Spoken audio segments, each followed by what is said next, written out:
मेरे प्रिय भाई और बहनों, बराबर कई बार कई युवक युवतियां मेरे पास आकर एक सवाल करते हैं, स्वामी जी मैं प्रार्थना करता हूँ, मैं वचन सुनता हूँ, आपके कार्यक्रमों को भी अटेंड करने का प्रयास करता हूँ, लेकिन मेरे जीवन में बहुत ज़्यादा प्रलोभन है और विशेष करके वासना संबंधी प्रलोभन है। इसको मैं हटाने का प्रयास करता हूँ लेकिन हटता नहीं है, मैं उलझ गया हूँ।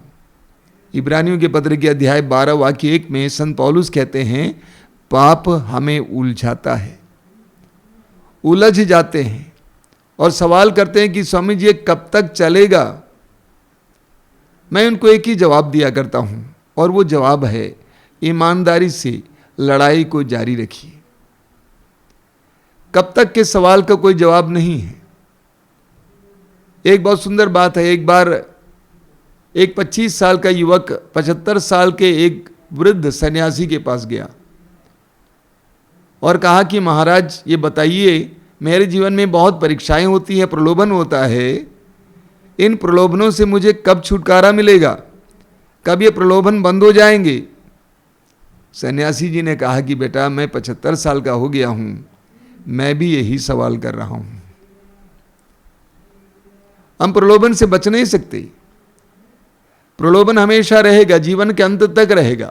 हाँ, प्रलोभन का रूप बदलेगा, मात्रा बदलेगी, हमारे जीवन के अंत तक कोई ना कोई प्रलोभन रहेगा। जैसा कि मैंने कहा, मात्रा बदल सकती है, रूप बदल सकता है। आप जानते हैं वृद्धावस्था में कई लोगों में एक बहुत बड़ा प्रलोभन है, जीवन को अंत करने का प्रलोभन, निराशा का प्रलोभन, और ये तो सबसे खतरनाक प्रलोभन है।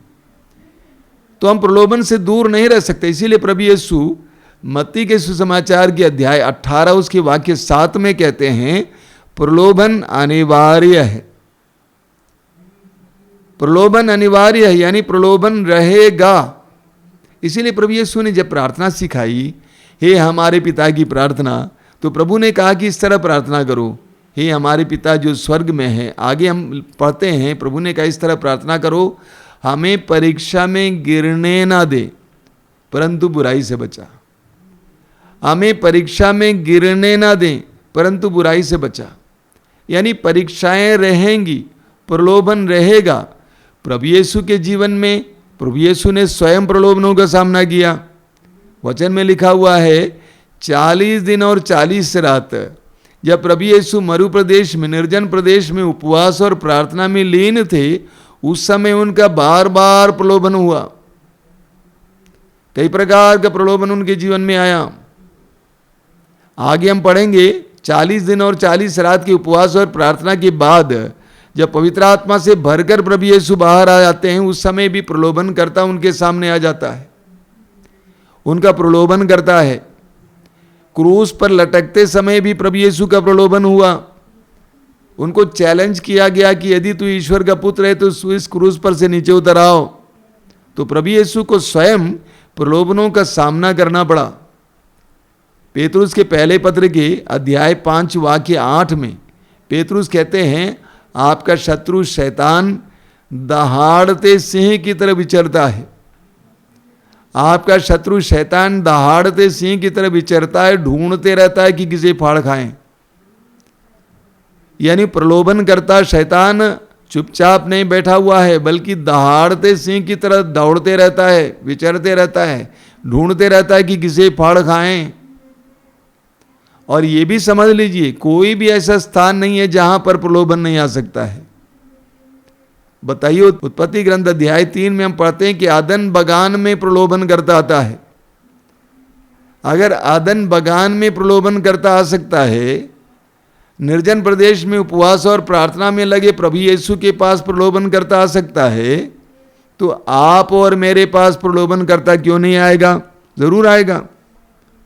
तो प्रभु यीशु कहते हैं प्रलोभन अनिवार्य है। हम कैसे प्रलोभनों का सामना करें, इसके बारे में हम संत पौलुस से सुनेंगे। संत पौलुस तिमोथी के दूसरे पत्र के अध्याय 4 उसके वाक्य 7 में इस तरह कहते हैं, मैं अच्छी लड़ाई लड़ चुका हूं, अपनी दौड़ पूरी कर चुका हूं और पूर्ण रूप से ईमानदार रहा हूं। पौलुस कहते हैं मैं अच्छी लड़ाई लड़ चुका हूं, अपनी दौड़ पूरी कर चुका हूं और पूर्ण रूप से ईमानदार रहा हूं। पौलुस ये नहीं कहते हैं कि मैं अपनी लड़ाई में जीत चुका हूं, बिल्कुल नहीं। पौलुस कहते हैं कि मैं अच्छी लड़ाई लड़ चुका हूं। अंत में कहते हैं मैं पूर्ण रूप से ईमानदार रहा हूं। और प्रभु ईश्वर आज हमसे भी यही कह रहा है, अच्छी लड़ाई लड़ो। हमारा काम है लड़ाई लड़ना, जीतना हमारे वश की बात नहीं है। प्रभु यीशु ने शैतान पर जीत पाई, संभवतः अंत में हमें जीत मिलेगी, लेकिन हमें अच्छी लड़ाई लड़नी है। देखिए संत पौलुस क्या कहते हैं। संत पौलुस कहते हैं एफेसियों के पत्र के अध्याय 6 वाक्य 12 में, आपने बार बार सुना है, पौलुस कहते हैं हमें निरे मनुष्यों से नहीं बल्कि इस अंधकार में संसार की अधिपतियों, अधिकारियों तथा शासकों और आकाश की दुष्ट आत्माओं से संघर्ष करना पड़ता है। हमारा ये जीवन एक संघर्ष है, हमारा ये जीवन एक लड़ाई है, एक जंग है। हम इससे भाग नहीं सकते हैं। वचन में लिखा हुआ है, कोरिन्थियों के दूसरे पत्र के अध्याय 12 में पौलुस ने प्रभु से कहा, वाक्य 8 से आप पढ़ेंगे, प्रभु से कहा कि प्रभु मेरे अंदर जो कांटा है, कोई ऐसी समस्या थी जिससे पौलुस बहुत ज़्यादा परेशान था। पौलुस ने प्रभु से कहा कि प्रभु इस कांटे को निकालिए। पौलुस कहते हैं कि मैंने 3 बार या बार बार प्रभु से कहा। प्रभु ने क्या कहा, मेरी कृपा तुम्हारे लिए पर्याप्त है, मेरी कृपा तुम्हारे लिए पर्याप्त है। संत पौलुस अपने जीवन में लड़ाई लड़ते थे, अपने जीवन में संघर्ष करते रहे। पौलुस कहते मैं ईमानदार रहा, पूरी तरह से ईमानदार रहा, यही हमारा काम है। प्रकाशना ग्रंथ के अध्याय 2 वाक्य 10 में प्रभु कहते हैं कि तुम्हारे ऊपर बहुत सारे अत्याचार होंगे, लेकिन अंत तक ईमानदार बने रहो, अंत तक ईमानदार बने रहो। तो ये लड़ाई लड़ना हमारा काम है। जीवन के अंत तक लड़ाई लड़ना हमारा काम है।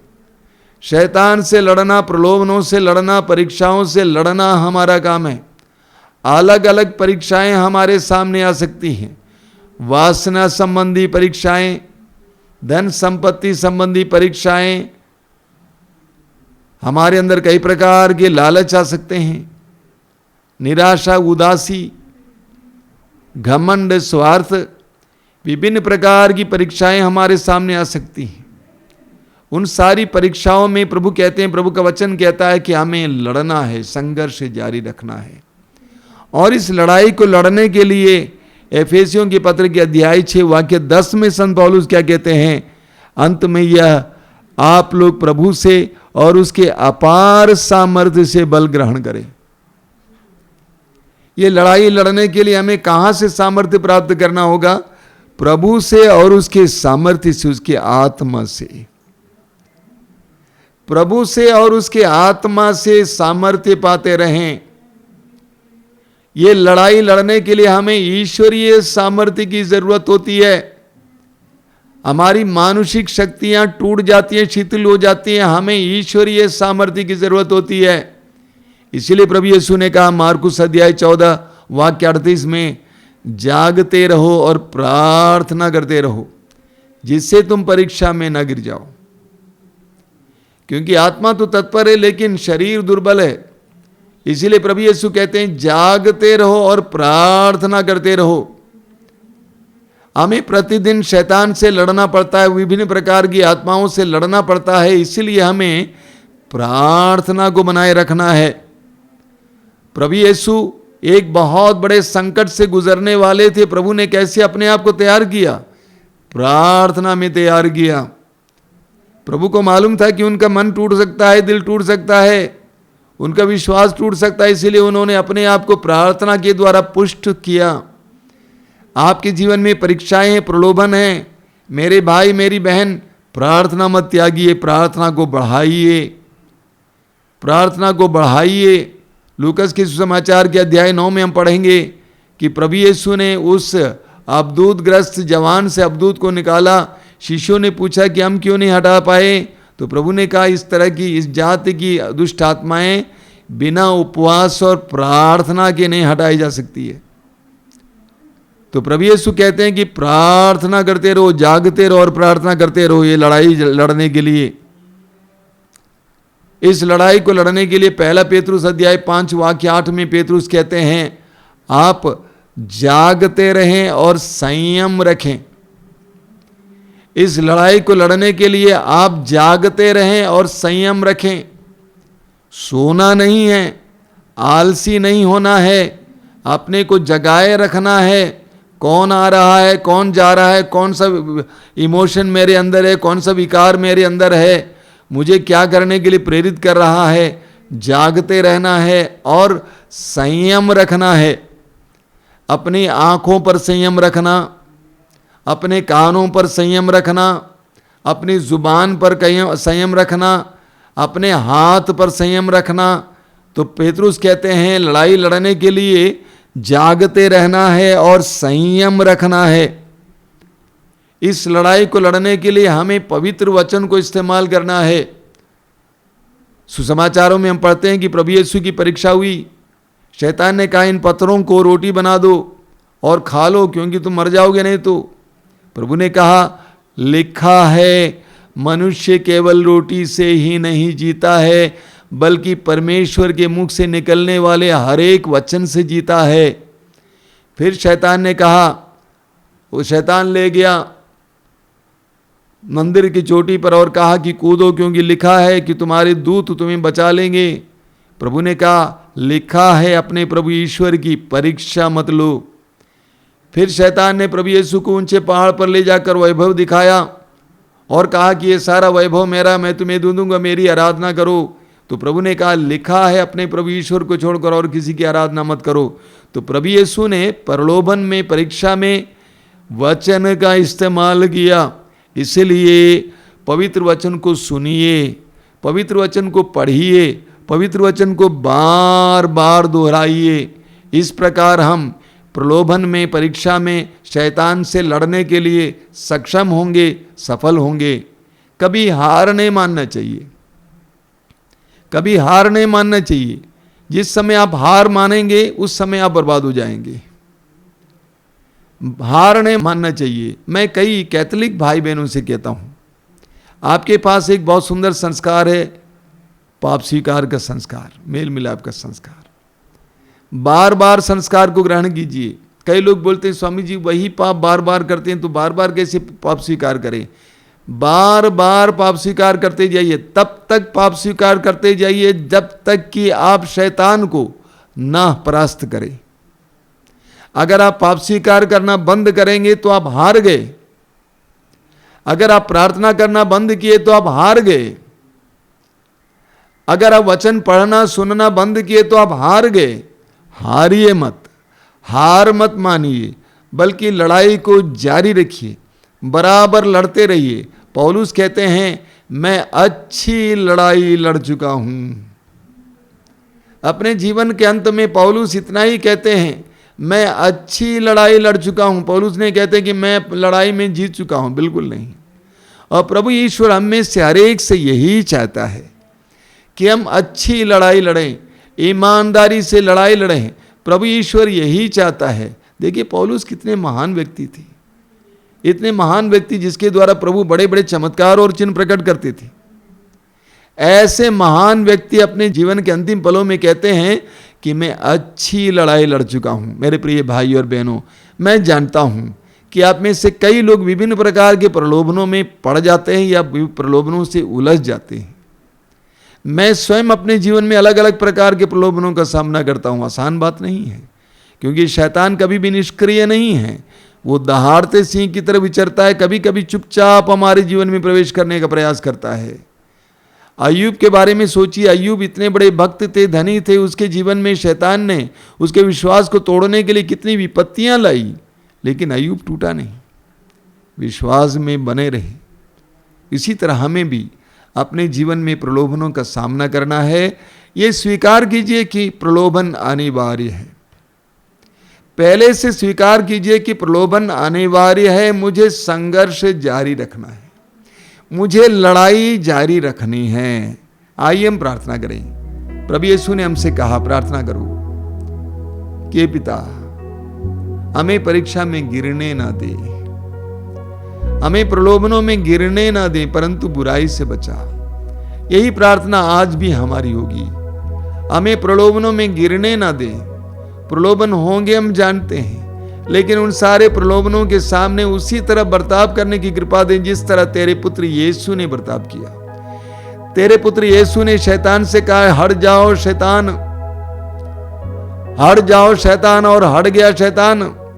तेरे पुत्र यीशु ने प्रलोभनों का सामना करने के लिए अपने आप को तैयार किया, प्रार्थना के द्वारा, पवित्र वचनों का इस्तेमाल करके शैतान को हराया। उसी तरह हमें भी प्रार्थना और वचन के द्वारा इस जीवन के संघर्ष में जीतने के लिए कृपा दीजिए।